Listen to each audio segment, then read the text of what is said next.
because we work with over 100 startups in the past 3 years, but I rather focus on the ones at Picora because we're more actually exactly in this stage as well, just exiting the go-to-market stage by now. And I think from all the, detailed things I can mention and just stay high level. And although, we have quite some experience in, building companies this way, we also do mistakes ourselves, right? And the thing that annoys me most is that one of the important recommendations we always give to companies is when it's about, creating new traction, creating this revenue, trying out new channels, is track your actions.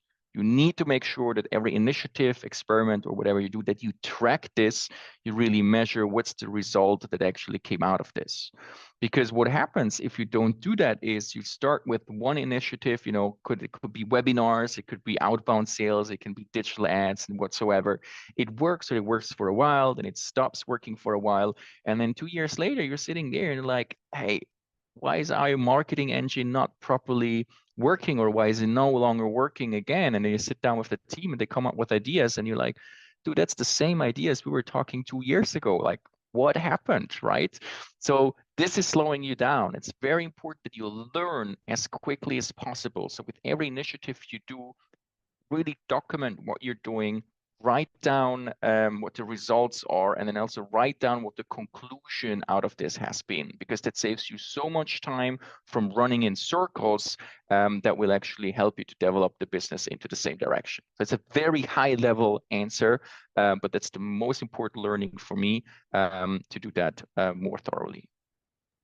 And when you also asked about the investor side before, and I think there, one of my key learnings is know your numbers, right? You need to create traction first, as we said, but once you do, and you go pitch to investors, you need to be solid as possible on your numbers, on your customer acquisition costs, your customer lifetime values, your unit economics, your outlook for the next year, the next 2 years. You just need to, I don't know, read that for 5 hours straight all the time so that you can spit it out straight away without having to look at it again. Why am I saying that? Because I didn't do it right. I was pitching once at an investor summit somewhere, and Peter Schippach was there before me, which is a quite famous investor here in Switzerland. And he was starting his new venture back then called Swiss Commerce, which is huge by now. He was on stage. He made his presentation, which was obviously great. And then the Q&A started, and he had bulletproof answers to everything. And then I came on stage. I think my pitch was good.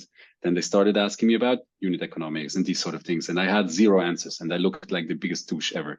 And the investors that we already had told me afterwards, Laurent, look, you're not going to convince a single person in the room like this, even though we know that this is a case that should be invested into right now. But yeah, nobody was interested afterwards, simply because I did not know my numbers.